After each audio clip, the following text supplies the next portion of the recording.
Hey, what's going on guys? Jake Cloud here, and today we are here to talk about Jujutsu Kaisen. Now, even though I know I have not uploaded in the past 10 months, I have been reading quite a lot of manga like Kaiju Number 8, Sakamoto Days, Kagurabachi, series that I've been planning on covering once I'm back on this channel, and yes, I am back for good this time.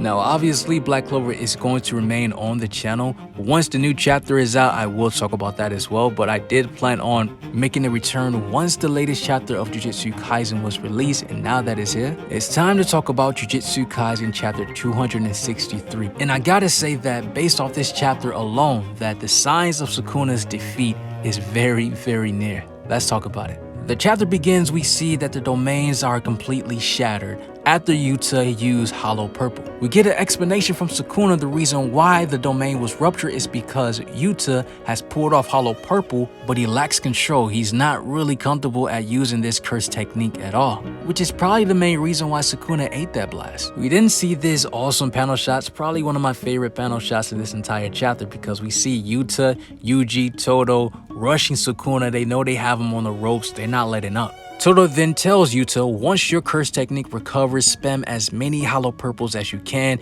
and they will avoid getting caught up in the blast by using his Boogie Woogie, because right now is the perfect time to strike, because Sukuna is now in a state where it's going to be very difficult for him to use his curse technique properly. Todo and the others know this, which is why they were rushing him. However, Yuta is completely burnt out from Kenjaku's curse technique, and he can't call for Rika because Rika is not attached to this body that Yuta is in, because this is still literally Gojo's body. This isn't Yuta's body. So he's a little screwed here, even though that Yuta was still clutch in this chapter, which I will talk about, but the 5 minutes wasn't up, and that kind of sucks. He then starts to have this little monologue within himself, saying that Kenjaku had to have some little trick to use his curse technique after using his own domain expansion. Yuta copied the technique, but he didn't properly gather all the information. And you really couldn't fault Yuta about this, because he is using two of the most obscured curse techniques in the series. But at the same time, this is also in Yuta's nature. In chapter 261,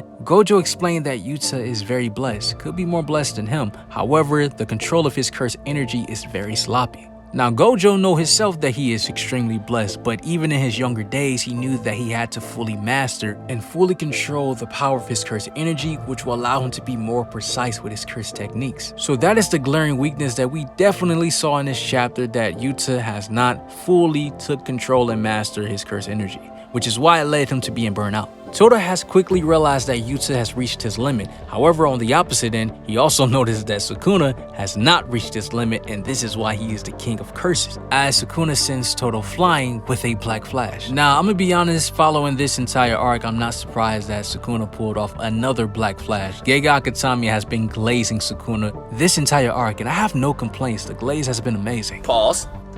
Yuji then switches behind Sukuna, while Todo says that he's not done hogging the spotlight yet, which then leads to Yuji landing a decisive blow. Now, I love this, because Yuji and Todo fighting together is definitely one of my favorite things to see in JJK. Definitely the perfect duo fighting together. Now, we do see that the shards of the barrier are not floating, however they are imbued with curse energy. So since the shards are scattered everywhere, now Todo can use his Boogie Woogie to use those and switch with Yuji all over the battlefield. Now, we didn't see that Yuji is teleporting around Sukuna so fast. He looks like he's everywhere at once, and he finally lands a hit on Sukuna, and this was the most devastating blow that Sukuna received this entire chapter, because this wasn't a regular hit from Yuji. He hits him with Dismantle and he screams, "Wake up, Fujigoro."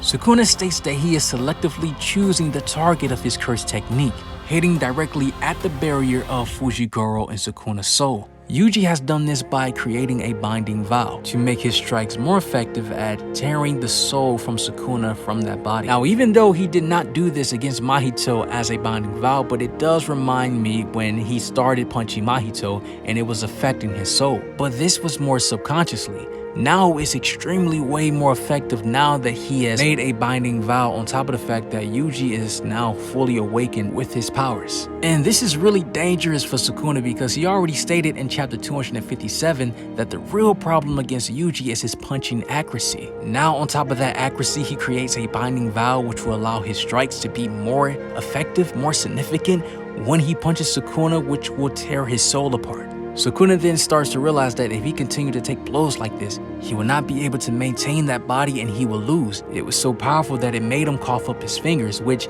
this is a clear sign that Sukuna will lose. He then backs up, jumping on another platform, but Yuji destroys it with Dismantle, dodging a hit from Yuji and then proceeds to send him flying. Todo then uses the Vibra Slap, which was no swap this time, but that was what we thought. Todo switched one of the shards with Angel. He had the ability to do this based off the use of his binding vow, which increases the range of his curse technique. We then see that this was one of the in-game plans all along, even though that Angel was there to help unseal Gojo. But in this quick flashback, we see that Yuta tells her that we may have to rely on you in the end, and he would like for her to use Jacob's ladder as the finishing blow, which could potentially split the soul of Megumi and Sukuna. Yuta then talks about that with his copy technique, people can easily forget or fall into the trap that they think that he's taking the curse technique from the user when all he is doing is just copy. Then the chapter ends with Angel using Jacob's ladder at maximum output. Now mind you, Sukuna was hit by Jacob's ladder before, but this time it will be different because he was hit by it by Yuta. Not saying that Yuta is weaker than Angel, however Yuta is a sloppy curse control user, and he was able to eat that Jacob's ladder. However, when Angel used it against him the first time, Sukuna went crazy. So it is likely that this could be a case where they actually split. But so many scenarios could happen the way this fight can end. There will be no chapter next week, but next week I will make a discussion about it. Also, a Black Clover video will be on the way next week as well.